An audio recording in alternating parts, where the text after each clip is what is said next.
அடுத்தது என்ன? Iran தாக்கிடுவாங்களா? Israel அதை டிஃபெண்ட் பண்ணிடுவாங்களா? என்ன நடக்க போகுது, எப்படி இருக்க போகுது அப்படின்னு உலகமே ஒரு பாப்கார்ன் பாக்ஸ் வச்சுட்டு ரெடியாக பதட்டமாக காத்துக்கிட்டு இருக்காங்க அப்படிங்கிறது புரிஞ்சுக்க முடியுது. இந்த பதிவு நீங்கள் கேட்கும்போது மேபி தாக்கி இருந்திருக்கலாம், இல்லை என்ன வேணாலும் நடந்திருக்கலாம். பட் ஆனால் இந்த பதிவை நான் ரெக்கார்ட் பண்ணிட்டு இருக்கும்போது ட்ரோன்கள், மிசைல்கள் எல்லாமே ஈரான் பக்கத்தில் தயாராக இருக்கு. அது மட்டும் இல்லாமல் ஈரான் ஒரு ஸ்டெப் மேலே போய் இந்த பெர்ஷியன் கல்ஃபில் வந்து பார்த்தீங்கன்னா இந்த ஸ்ட்ரைட் ஆஃப் ஹார்மோஸ் அந்த பகுதியில் இஸ்ரேலுக்கு சொந்தமான, இஸ்ரேலோட ஒரு பணக்காரருக்கு சொந்தமான ஒரு கார்கோ வெசல் வந்திருக்கு. அதை நாங்கள் வந்து முடக்கிறோம் அப்படிங்கிறது போல ஐஆர்ஜிசியோட அந்த படை வந்து பார்த்தீங்கன்னா ஹெலிகாப்டர் அதில் கிளம்புறீங்க, அதை பிடிச்சிக்கிட்டாங்க, ஒரு கார்கோ வெசல் வந்து பிடிச்சிட்டாங்க அப்படிங்கிறதுல சொல்லப்பட்டு வருது. ஸோ இதெல்லாம் வச்சு பார்க்கும்போது ஈரான் ஒரு பக்கம் தயாராக இருக்காங்க, ஒரு நல்ல நேரத்துக்காக வெயிட் பண்ணிட்டு இருக்காங்களா அப்படிங்கிறது போல இருக்கு. ஒரு வேளை இப்படி நடக்கும் பட்சத்தில் இஸ்ரேலோட வர்த்தகம் இப்போதான் அஃபிஷியலாக பாதிப்படைய போகுது. இன்னொரு பக்கம் செங்கடல்ல ஆல்ரெடி ஹவுதிஸ் வர்த்தகத்தை பிளாக் பண்ணிட்டாங்க. ஸோ இதுக்கான ஒரு ஆல்டர்னேட்டிவாக தான் இந்த யுஏஇ வழியா இந்த அமெரிக்கா வந்து ஒரு புதுசாக இந்த மிடில் ஈஸ்ட் காரிடோர் அமைக்கலாம் அப்படிங்கிறதெல்லாம் சொல்லிட்டு இருந்தாங்க. அப்படியே இருக்கும் பட்சத்தில் முழுவதும் இந்த ஒமன் மட்டும்தான் பேலன்ஸ் இருக்காங்க. ஒரு பக்கம் யெமனு, மேலே இருக்கக்கூடிய ஈரான், இவங்க நினைச்சாங்கன்னா கண்ட்ரோல் பண்ணாங்க அப்படின்னா வர்த்தகத்தையே வந்து ஒட்டுமொத்தமாக முடக்க முடியும். ஸோ அப்படி நடந்துருச்சு அப்படின்னா உலகப்போர் கண்டிப்பாக தொடங்கிடும். ஏன்னா பல நாடுகளும் அணி சேர ஆரம்பிச்சிருவாங்க. ஏன்னா இங்கே தப்பு பண்ணது யாரு? இஸ்ரேல் தானே கன்சுலேட்டை ஃபர்ஸ்ட் அடிச்சாங்க அப்படிங்கிறது போல பேச்சுவார்த்தைகள் வர ஆரம்பிக்கும். இது கண்டிப்பாக நெவர் எண்டிங் சுச்சுவேஷனில் தான் போய் முடியும் அப்படிங்கிறதெல்லாம் மாற்று கருத்து இல்லை. ஐநா சபையில் முடிவு கொண்டு வரணும் அப்படின்னு ஒரு ரெசல்யூஷன் வந்ததுக்கு அப்புறம் தான் இது போல ஒரு எஸ்கலேஷன் இஸ்ரேல் தரப்புலேருந்து நடந்திருக்கு. அதை தசை திருப்பறதுக்காக இப்படி ஒரு வேலையை செஞ்சுட்டாங்களா? ஏன்னா அந்த ஐநா சபை கொண்டு வந்திருக்கக்கூடிய சட்டத்தை மதிக்கிறதுக்கு இஸ்ரேல் ரெடியா இல்லை அப்படிங்கிறது போல சொல்றாங்க. பட் பார்த்தாலும் அப்படிதான் தெரியுது. ஏன்னா தொடர்ந்து தாக்குதல் நடந்துகிட்டு தான் இருக்கு காசாக்குள்ள. காசாலேருந்து இன்னும் பின்வாங்கிட்டு இருக்கிறாங்க இஸ்ரேலோட படைகள். பட் இருந்தாலும் தாக்குதல் நடந்துகிட்டு தான் இருக்கு. இதனால அங்கே இருக்கக்கூடிய பத்திரிகையாளர்கள்லாம் சிலர் இறந்துட்டாங்க அப்படிங்கிற செய்திகள்லாம் வருது. ஸோ இது போல தொடர்ந்து நடந்துகிட்டே இருக்கிறதுனால தான் இந்த பிராந்தியத்தில் இது ஒரு மிகப்பெரிய பிரச்சனையா போயிட்டு இருக்கு. இதை முடிக்க விருப்பம் இல்லை இஸ்ரேலுக்கு. அந்த ஒரு காரணத்தினால தான் இப்படி ஒரு எஸ்கலேட் பண்ணி இப்போ தசை திரும்புது. அதனால ஈரான் வந்து தாக்குதல் பண்ண போறாங்க. ஸோ இந்த பிராந்தியத்தில் மிகப்பெரிய பிரச்சனையா மாறும் அப்படிங்கிறதோட சொல்லப்பட்டு வருது. ஸோ ஈரான் எப்போ இஸ்ரேல் அடிக்க போறாங்க, அது நடக்கும் பட்சத்தில் அமெரிக்கா என்ன செய்வாங்க அப்படிங்கிற கேள்விகள் வருது. ஆனால் பெரும்பான்மையான அனலிஸ்ட் என்ன சொல்லிட்டு இருக்காங்க அப்படின்னா, இல்லைங்க, ஈரான் இஸ்ரேல் இங்கே சண்டை நடந்துட்டு இருக்கும்போது இது ஒரு ப்ராக்சி வார் மாதிரி தான் நடந்துட்டு இருக்கும். அமெரிக்கா வந்து எப்படி உக்ரைனுக்கு ஃபண்டிங் கொடுத்துட்டு இருக்காங்களோ அதே போல தான் கொடுத்துட்டு இருப்பாங்க. ஏன்னா நம்ம முன்னாடி ஒரு கதை சொன்னோம் இல்லையா, அதே கதை தான் இங்கேயும் அப்ளை ஆகும். டேரக்டா எடுத்தவங்க அவுத்தோன்னு சொல்லி எடுத்தோன்னே அவங்களோட காலை கொண்டு வந்து ஈரானுக்குள்ள வச்சிட மாட்டாங்க. என்ன நடக்குது, ஏது நடக்குது, எப்படி சண்டை நடக்குது, அந்த சமயத்தில் வந்து ஈரான் கிட்ட எந்த மாதிரியான ரெசிஸ்டன்ஸ் இருக்கு, இதெல்லாம் செக் பண்ணதுக்கப்புறம் ஒரு வருஷம் கழிச்சதுக்கப்புறம் தான் அமெரிக்கா ட்ரூப்ஸ் அனுப்புறதுக்கு வாய்ப்புகள் இருக்கு அப்படின்னு ஒரு சாரார் சொல்றாங்க. பட் இருந்தாலும் இல்லைங்க, அதெல்லாம் உள்ள அனுப்பிடுவாங்க இப்பவே அப்படிங்கிறது போல சொல்றாங்க. பட் இருதரப்புல இரு மாதிரியான கருத்துக்கள் வருது. உங்களோட கருத்துக்கள் என்ன? அமெரிக்கா டைரக்டா இறங்குவாங்களா, இல்ல இது ஒரு ப்ராக்சியா தான் செய்வாங்களா? உங்களோட கருத்துக்கள் என்ன அப்படிங்கறத மறக்காம கமெண்ட் செக்ஷன்ல சொல்லுங்க. ஆனா இப்ப அமெரிக்காவோட அதிபரான ஜோ பைடன் அவர்கள் இருக்கார் இல்லையா, அவர் தரப்பு வந்து ஒரு ஸ்டேட்மெண்ட் வந்துருக்குது. என்ன வந்திருக்கு அப்படின்னா, இஸ்ரேலை டிஃபெண்ட் பண்றது எங்களோட தலையாய கடமை, அதனால நாங்க டிஃபெண்ட் பண்ணுவோம். நீங்க மிலிட்ரி ஆக்ஷன்லாம் எடுக்கிறேன்னு சொன்னீங்களே, அதெல்லாம் வேலைக்காகாதுங்க ஈரான் அப்படிங்கிறது போல ஜோ பைடன் அவர்கள் தரப்பு வந்து ஒரு ஸ்டேட்மெண்ட் வந்திருக்கு. இதுக்கு ஈரான் ஏதாவது கண்டுக்குவாங்களா அப்படிங்கிறது தெரியல, இல்லை பயந்துருவாங்களா அப்படிங்கிறது போல இருக்கு. ஏன்னா அவங்க எதுவும் பயப்படுற மாதிரி தெரியல. அவங்களுக்கு ஏகப்பட்ட எக்ஸ்பீரியன்ஸ் இருக்கு. இப்போ நடந்த ரஷ்யா உக்ரைன் பிரச்சனையில் ரஷ்யா பயன்படுத்தக்கூடிய அந்த ஷாகிட் ட்ரோன்களை தடுக்கிறதுக்கு உக்ரைனால இப்போ வரைக்கும் முடியல. அது மட்டும் இல்லாமல் அடுத்தடுத்த வளர்ச்சியில் ஈரானும் இருக்கு. சமீபத்தில் கூட நம்ம பார்த்துருப்போம் ஈரானோட எலக்ட்ரானிக் வார்ஃபேர் டெக்னாலஜிஸ் எந்த அளவுக்கு அதிகமாயிட்டு இருக்கு அப்படிங்கிறதையும் பார்த்துட்டு இருப்போம். ஸோ ஈரானும் எல்லாத்துக்கும் தயாராக தான் இருக்கு. ஈரான் எதுக்கோ வெயிட் பண்றாங்க அப்படிங்கிறது புரிஞ்சுக்க முடியுது. ஆனால் இதே நேரத்தில் ஹிஸ்புல்லா தரப்புல இருந்து இஸ்ரேலை வந்து பார்த்தீங்கன்னா தாக்குதல் பண்ண ஆரம்பிச்சிருக்கிறாங்க. அதுவும் ஹிஸ்புல்லா இஸ்ரேலோட வடக்கு பகுதியில் இருக்கக்கூடிய மிலிட்டரி பேசஸையும் ஆர்ட்லரி பேசஸையும் குறி வச்சு தாக்குதல் பண்ணிட்டு இருக்கிறதா ஹிஸ்புல்லா தரப்புல இருந்து ஸ்டேட்மெண்ட்ஸ் வந்துகிட்டு இருக்கு. கூடிய விரைவில் இஸ்ரேல் தரப்புல இருந்து இதுக்கு பதிலடி கொடுக்கப்படும் அப்படிங்கிறது போலையும் சொல்லப்பட்டு வருது. ஆக இந்த பிராந்தியத்துல பிரச்சனை பெருசாயிடுச்சு அப்படிங்கிறத புரிஞ்சுக்க முடியுது.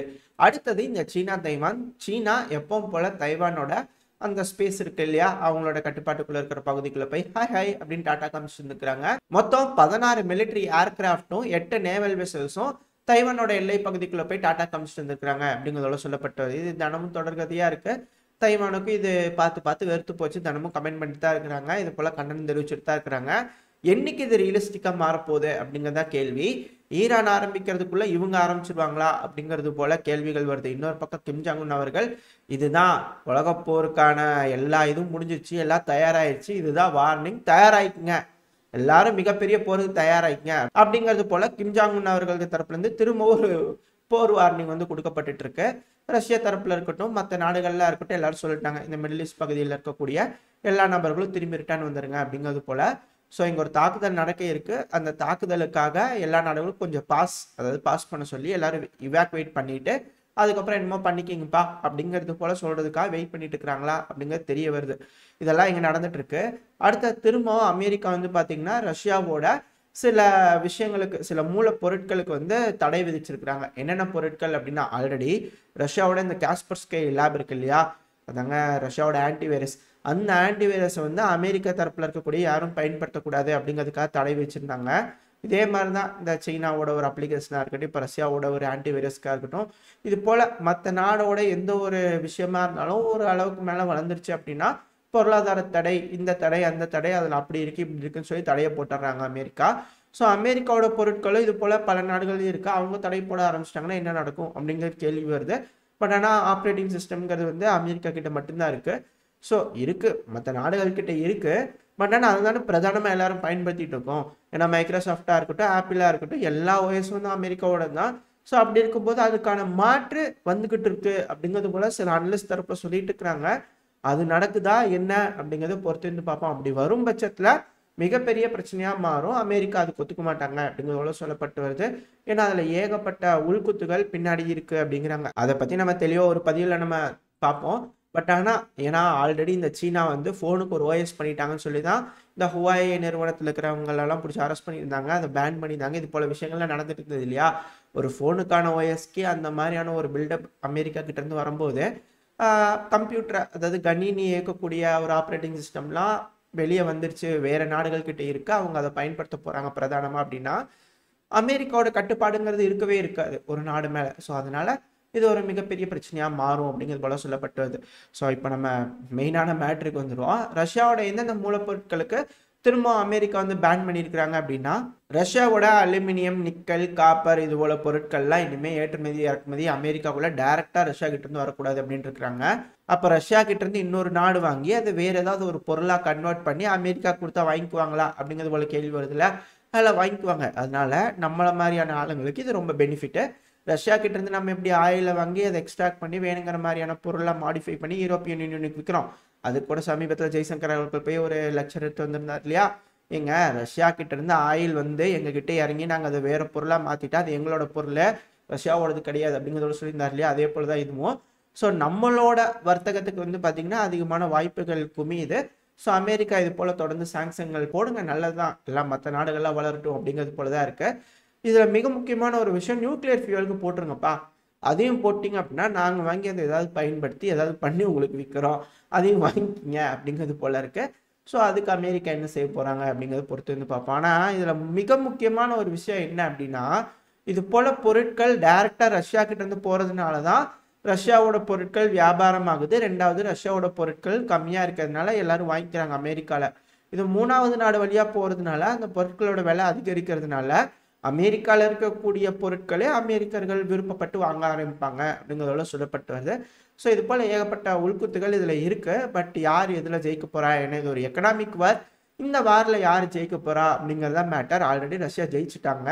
ஏன்னா இந்த ஆயில் கேஸ்லாம் சாங்ஷன் போட்டு பார்த்தாங்க. ஆனாலும் ஃப்ரான்ஸ்லாம் பாருங்க என்ன பேச்சு பேசுனாங்க, இல்லாத பொல்லாத பேச்சு பேசிட்டு போய் அவங்ககிட்ட கேஸ் வாங்கியிருக்காங்களா கை கட்டிட்டு.